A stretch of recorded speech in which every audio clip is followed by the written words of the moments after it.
setup button. Should take us a few minutes before we're actually streaming, preparing and setting up, and then I will grab the link from YouTube once it's done redirecting, which looks like it is. So I'll just mute that and grab the link from the stream. There we go. And I'll paste the link here in the doc. Then I'm going to grab this whole thing. And for those of you who are in the chat window on Zoom, I'm going to go ahead and paste this language in there, including the link to the live stream, just in case you want to share it while we're live. Otherwise, you can do it after the fact. I'm also going to go over to Facebook and LinkedIn and get us set streaming there. But for all intents and purposes, Ben, we are live and it is over. All right. We're ready to go. Well, good morning and thank you for tuning in to Virtual Coffee with Ben. I'm Ben Blackman, Director of Development for Ridge. That's Royal Innovation Design Group, a group of innovation consultants based in St. Petersburg, Florida. And as always, before we get started, I'd like to encourage you to go to our YouTube page to subscribe. Go to our Facebook page and like and share the content. If you like what you're hearing, this web series focuses on how companies strategically plan for the future, how they innovate, how they create strong cultures for their employees. I'm super excited today to welcome Pam Nabors and Nguyen from CareerSource Central Florida. Pam is the president and CEO. Stephen is the VP of IT. Of course, Jorn Offeld is with me as well. He's the Director of Creativity and Innovation for Ridge. Good morning to you all. Thank you so much for joining me. Pam and Stephen, I'd like to just start with a general overview. For those that are watching that might not be familiar with CareerSource Central Florida, can you provide an overview of the organization, including what your goals and missions are? Sure. I'll start and Stephen can chip in here. So CareerSource Central Florida is one of 24 workforce development boards across the state of Florida. We actually are a public-private partnership. We're a nonprofit private corporation, and our mission is to make Central Florida talent the best for business. Our vision is to connect Central Floridians to careers and develop skilled talent for business. And this is an interesting time to be in this business, as you can imagine. We are actually the second largest workforce area in the state. We represent 5 counties around the city of Orlando. And we do the work that we do for both career seekers and for businesses, both virtually, in person at career locations, and on site at businesses that are growing across Central Florida. So it's exciting work, and especially right now. How did you both get involved in the organization? Well, Stephen, you've been here longer than me, so I'll let you start. That's true. That's true. Well, I actually was applying for grad school right out of University of Central Florida in Orlando, and the professor that I was getting a recommendation letter for, had an application on his desk for CareerSource Central Florida help desk technician, and I asked him, "Wow, what's that? Let me check that out." And he said, it requires 3 to 5 years of experience. And I said, "Oh man, I don't have that." And he said, "Is that all it takes to turn you away?" And immediately I applied for the position as an intern. So I came and checked it out, and it was just really cool. I really fell in love with the vision and mission that Pam just spoke about. But I got a lot of hands-on technology use. I mean, you got to become a jack of all trades. So from there, I worked my way up from a help desk technician to a system administrator, IT operations, IT director, and 15 years later, I'm the VP of Innovation and Technology, doing some really cool stuff with an awesome team of technologists and business intelligence staff. So all inclusive technology for a large portion of Central Florida's community. It's a really cool job. Yes, Stephen is an embodiment of our North Star. Now that you say that, I think you are the career journey. We've ignited your potential along the way. I love it. I love it. That's it. So I actually came to CareerSource Central Florida 8 years ago. My work anniversary is actually this month on the 16th. And I have been in workforce development, though, this business of finding talent, upskilling talent for business, and identifying how to get people to their maximum potential for my entire career. I've been in workforce development. I've worked for colleges and workforce development boards. And back in 2011, 2012, this workforce development board had run into some difficulty. It had not been spending the public dollars that it receives, because we are primarily funded through federal and state resources. And so it had actually literally let go all of its senior executives and then cast a net across the country for a leader. And I was working in Hartford, Connecticut at the time with the workforce development system there, but had been in workforce development in Florida prior. I worked over on the Space Coast in Brevard County for many years. And so I looked at my husband, who was getting ready to hit 30 years in the fire service, and said, have you ever thought about going to Orlando? I'm going to put my hat in the ring for this job. And he said, sure, I'd love to go to Orlando. Yeah, go ahead, try for that job. And lo and behold, I got offered the job, actually.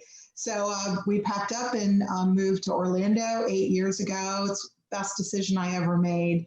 And, you know, when I came here and heard about the potential of this organization to really transform community, transform business, and transform people's lives, to me, it was just an incredible dream job to be able to influence that. And, you know, really the culmination of my career. So I've never looked back. It's been an interesting journey.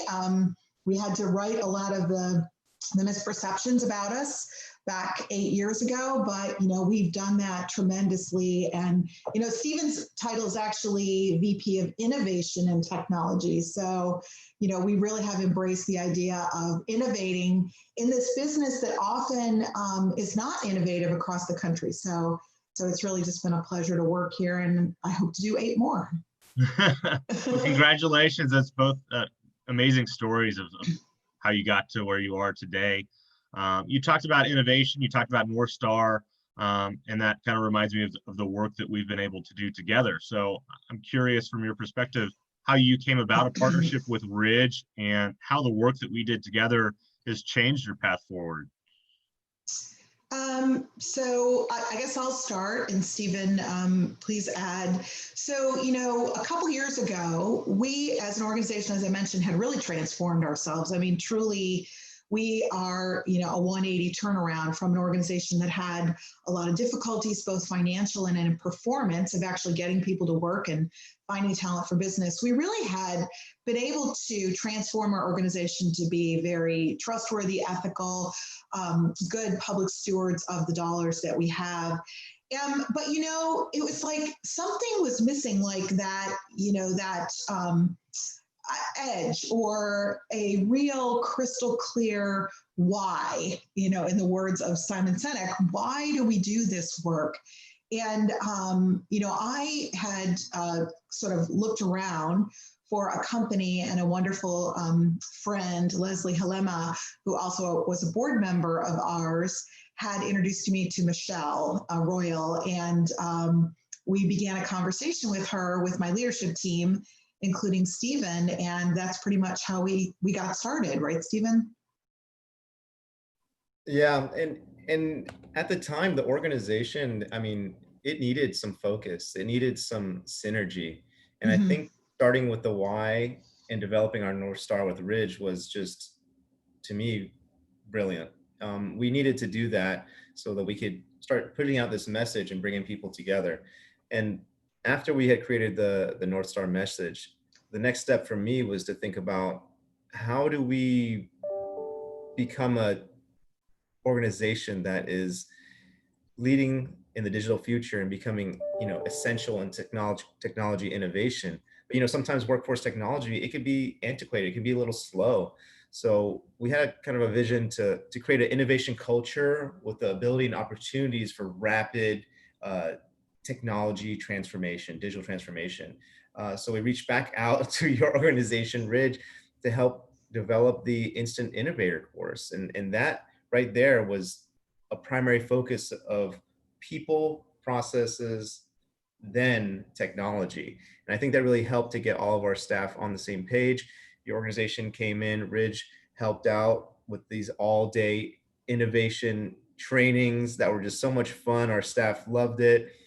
They still talk about it. We have these handbooks and just a toolkit so people can have, a defined language and a process to have design thinking and create new ideas.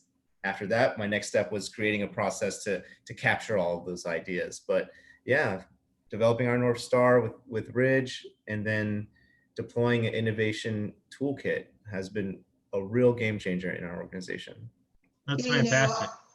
I was just going to add that we actually, we thought about, and Michelle helped us to really think about this ongoing question that drives us, which is, what if we really redefined what a career is? A career is not what it used to be, where you went, finished high school, went to college or some technical training, and then you jumped off and there you were for 30 years. Really, it is a journey, and how can we as Sherpas, in some sense, actually walk alongside that journey and embrace innovation along the journey as part of the way that we actually do business. So it really was transformational for us.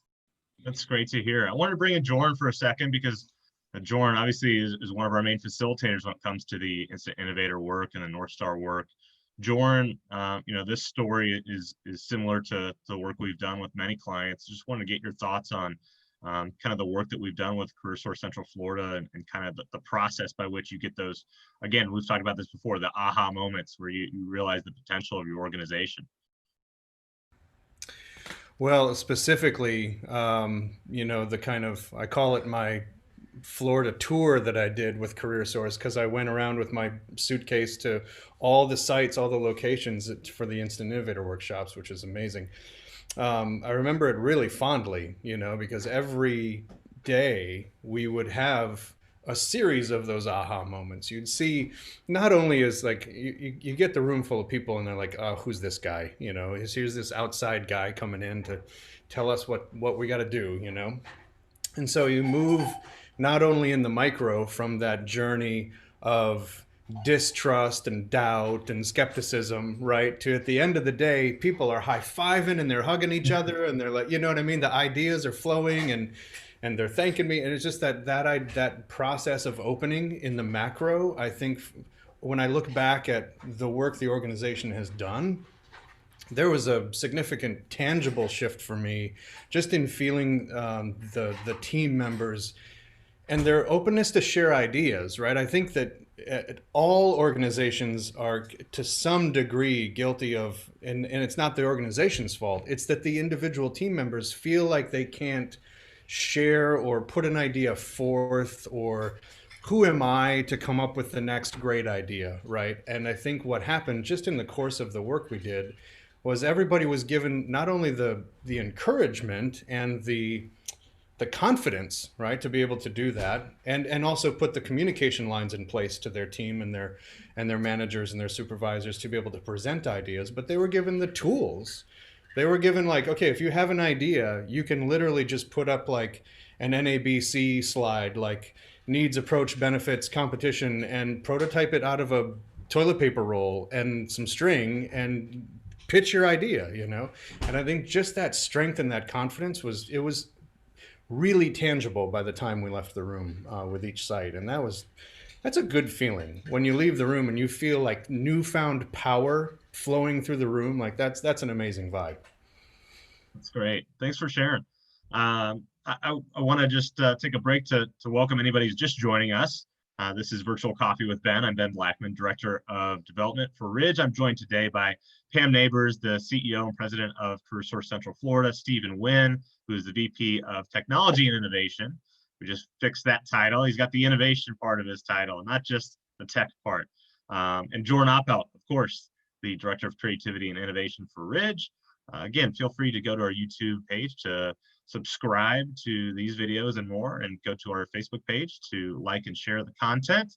We've been talking a lot about the organization, CareerSource Central Florida, a little bit about the work we've done together to help you be more innovative, but we have not yet talked about the topic that's on everybody's mind, which unfortunately is the pandemic that we're all dealing with. So I have to get your perspective on that. I'm really curious how the pandemic has affected your work, both internally and externally. So, Stephen, we're talking about you being really heavily involved in the tech aspect of the organization. How has that affected you guys? Are you all virtual? Is that going to remain the case, or are things changing in that regard? And then also, for all of the companies and job seekers that you're dealing with, how has this pandemic changed your world? Great. So I'll talk about the internal structure and work experience so far going through COVID. It is really just, everyone says unprecedented territory. We didn't know what to do except for going virtual immediately. So we went 100% virtual in a span of like 3 days, just getting everyone into a public and private cloud hybrid. So that's the main thing we had to do. And developing relationships with our vendors was critical, and getting equipment to our staff for checkout laptops or phones with service and hotspots. We had to have a all-inclusive solution so that people can work from home and be successful. After that, you really have to consider load balancing. So you have a lot of people at home that are working and using your resources. If you're using a private network or something, you really got to pay attention to that, because you just create bottlenecks in regards to bandwidth utilization. So it takes a lot of analysis and reconfiguring your resources. But for our staff, we were able to work and outline the priorities and start creating logistical flow around, maybe some people will do this and other people will go in a flow and push to those that have those resources, so we don't have to have everyone just extending those to the maximum utilization. I think that queuing at our sites was something that was very, very concerning, like foot traffic coming into our sites, because we followed the Orange County Economic Recovery Task Force on the reopening plan and their phased approach. We were really worried about that because we were afraid that people would be lined up around the block. So you immediately have to start creating solutions around this and being very innovative in how you're going to maybe start having text appointments. Like maybe you convert all of your forms, all of your job fairs, and all of your all of your workshops to virtual, creating all those solutions so that everyone has multi-channel access to interact with us in the ways that they can. I'm crossing over into the external part too, but also we have a lot of customers that don't have access at all to these digital resources. So that is something else that we had to be very innovative with in our actual physical brick and mortar sites, is kind of creating a virtual conferencing center with our staff at home. Like maybe we like having laptops everywhere where you're just kind of having a Zoom session to a staff somewhere else. So we're just providing those resources. So it's a really interesting dynamic right now. But I think we're doing a really good job based on Pam's leadership, man. We have a very defined reopening plan, phased approach. And now we're in that hybrid area where we're almost all virtual, with some staff back in the offices doing those health screening processes and keeping everyone safe.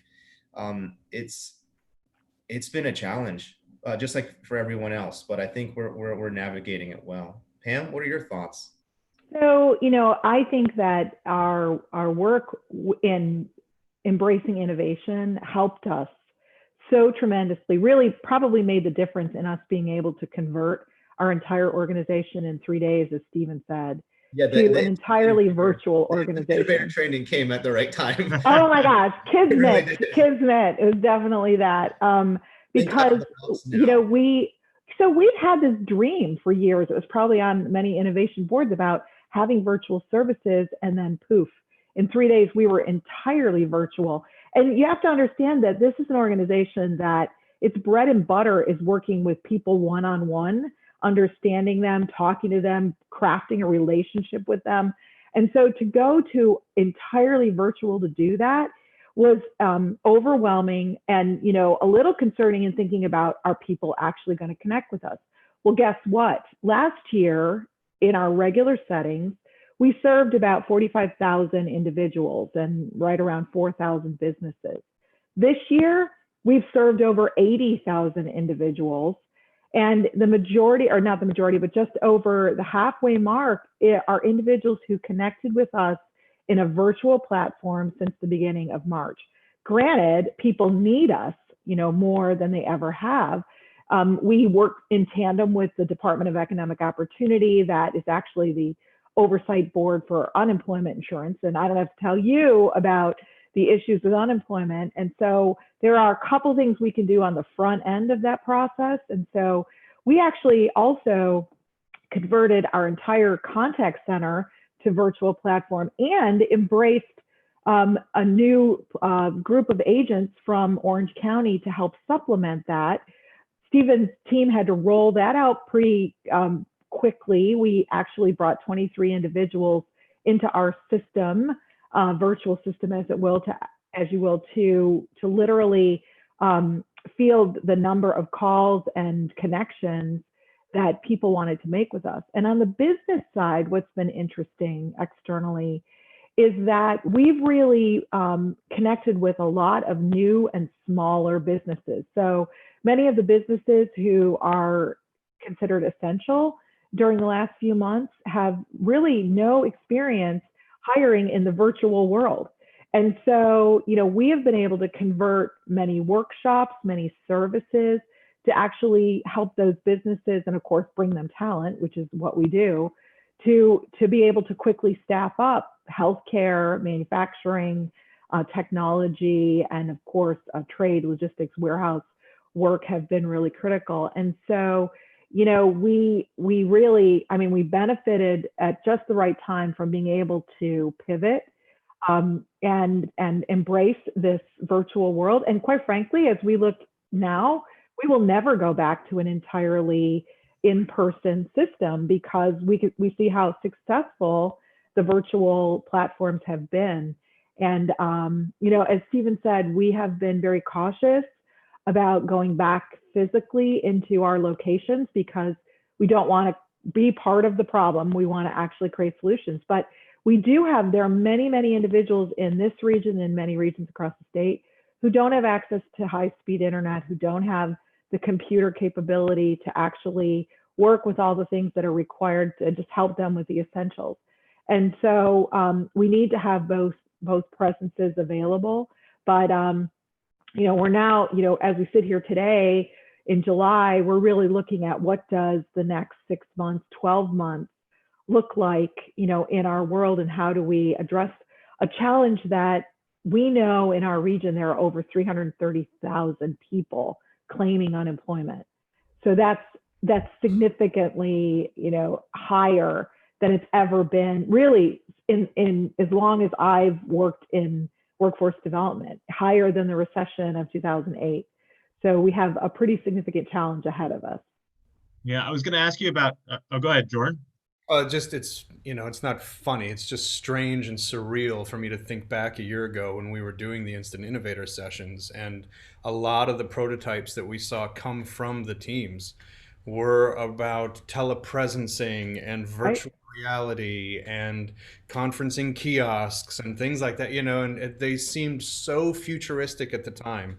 And to think of that building up of ideas, that momentum that already started a year ago, right? Almost like a spring kind of building up inside the organization. I think it was, if memory serves correctly, it was like Nilda's team and analytics, and like we're collating all the ideas, the ones that didn't quote unquote win, but we still want to keep them, like just to have all of that innovation momentum inside the organization. So it's when something like this happens, it's like, oh yeah, we've thought through this, and we have a prototype for that. Let's pull it out of the book or whatever, I think too, what you mentioned, Jordan, about the engagement and excitement of the overall team. We're a company of about 250 people, and it isn't Stephen and me and the 10 leaders who are actually delivering. It's the 250 or 240 out there who are entirely engaged with this process and at the same time have their own challenges. We've done surveys. People are taking care of their kids, Stephen. People are dealing with their own health issues and And yet they are and remain extraordinarily committed to the mission of the organization. I couldn't be prouder of what we've done. That's great. Well, we talked a little bit about what you're expecting for the back half of the year, but I'm curious if you're looking past 2020 into 2021 and beyond, and if there are any particular trends that you're focused on, any topics. You know, we're obviously talking about the virtual environment and the workforce, but is there anything else that you're keeping your eye on? Well, I mean, I think this recovery is going to take some time. You know, a lot. I'm paying attention to a lot of the economic data that, and particularly for Central Florida and Florida in general, but Central Florida, because we are so grounded in the tourism and hospitality industry, we really have to be able to identify where are there other opportunities or aligned opportunities that we can transition some of the workforce into, because we know the recovery is going to take not 6 months, but several years. And so we're also looking at trends around micro credentialing. I think that is going to be really critical. Traditionally, we have done a lot of training in, again, the brick and mortar space. You know, we sent individuals to training at colleges or training at tech centers. And now we actually need to figure out how to do that in a virtual blended model. We have some interesting thoughts right now about how do we upskill people if we also need to train them virtually, but then they need to know, say, computer numerical control machining. Some of that has to be hands-on. So how do you facilitate that? And so it is going to require a lot more innovation in the virtual space and in the technology space. And I think the other side for me, and then Stephen, whatever your thoughts are, is the capacity and competency of our own folks that, you know, they have really quickly embraced all of this virtual technology, but they're going to have to just continue to do that and actually understand more about the economic climate out there. So identifying ways to continue to build the capacity of the people delivering our service, because we are a service business and everything that we do has to do with crafting relationship with our customers, with our businesses, with our community stakeholders. And so, you know, I'm thinking about how do we do that now in a virtual platform or a hybrid platform versus really the way the world looked before March of 2020. Yeah, and for me, looking at 2021, I mean, we had this crazy rush of, you know, basically flipping our ecosystem, our digital ecosystem on its head, right? And some of those solutions were fail fast, they were agile. I think one of the most important things to do now in moving into 2021 is to really align your overall strategy in virtual services and data strategy. We really have to have clear strategy so we can develop the proper processes that align to our North Star. Because the problem is you cannot digitize a process if it doesn't exist. And I always reiterate this to our team, because more and more we're just transforming all of our services and assets to digital. And along those lines, the next big trend is make sure that you really have a cybersecurity infrastructure in place, because it's only getting more and more easy to get hacked. It's really encroaching on creepy with spear phishing techniques. It's just not just spear phishing, but I mean, there are so many devices now in this digital environment that are connected to the internet, and some of them are not secured. So one is we're looking back again at our cybersecurity strategy, making sure that we're training staff and making sure that they are very capable in understanding cybersecurity awareness. And again, I mentioned before is got to look at the bandwidth load balancing and all of that. That's really critical in 2021, because you know we're just going to have more resources that are in the digital environment. So I think one more thing is machine learning and AI. Once we have all of our processes in place, automating these things and we have our data, KPIs, everything just aligned to our North Star, is supplementing on top of it machine learning and AI that's going to help facilitate our decision-making process. Very interesting. Now, so for businesses that are going through all these major changes and looking to manage their workforce, and for job seekers that are looking for new employment, where can they go to connect with you guys and learn more about CareerSource Central Florida? And then also, as a last question, do you have any singular piece of advice for those job seekers or those businesses that are struggling through all of this? Just some parting words and where they can find more information about you guys. So for us, CareerSourceCentralFlorida.com is the easiest way. There's an 800 number there. But also, since you're in Pinellas County, the CareerSource system is across the state. So if you go to CareerSource Florida, there's a CareerSource Pinellas, there's a CareerSource Tampa Bay, and both businesses and job seekers can get connected. And I think probably the advice I would give to job seekers in particular is don't sit and wait. Connect with CareerSource, connect with every resource that you have, because the old adage is finding a job is a job. It can be the most difficult and really also the most beneficial one of your life. So it really is important that you connect with all of the resources, and all of our resources are available at no cost to any business or any job seeker. So, please don't sit back and wait, connect with the resources and get the resource that you need right away. That was mine as well. Yeah, that was mine as well. Is take advantage of the resources. I tell a lot of people, and they're like, "Oh, I'll think about it," and they're on their own, just spinning their wheels. Hedge your bets. Do your own research on the side, but also reach out to CareerSource, your local workforce board, and just see what there's to offer. Like, we have information and just the insight and tacit knowledge that you might not have, so definitely hedge your bets, do your own research, and take advantage of the resources that we have available. Well, thank you so much for all the work that you're doing for businesses and for job seekers around the state. It's really important work, and it's certainly great that you guys are doing so much to help people and businesses. So I do encourage everyone to connect with you if they can, if they need to. A lot of great resources out there. And again, want to thank Jorn for helping to run the show, but most importantly, thanks to Pam Nabors, Stephen Nguyen of CareerSource Central Florida. And we will be back next week. In the meantime, if you want to learn anything more about Ridge and the work we're doing to help companies like CareerSource Central Florida to innovate, you can go to ridge.com. That's RIDG.com. And again, subscribe to our YouTube channel, our Facebook page, to see content just like this. Until next time, we will see you. I hope everyone takes care. Stay safe out there. Bye-bye. Thank you. Be with you all this morning. Thanks. Great. Thanks, you guys.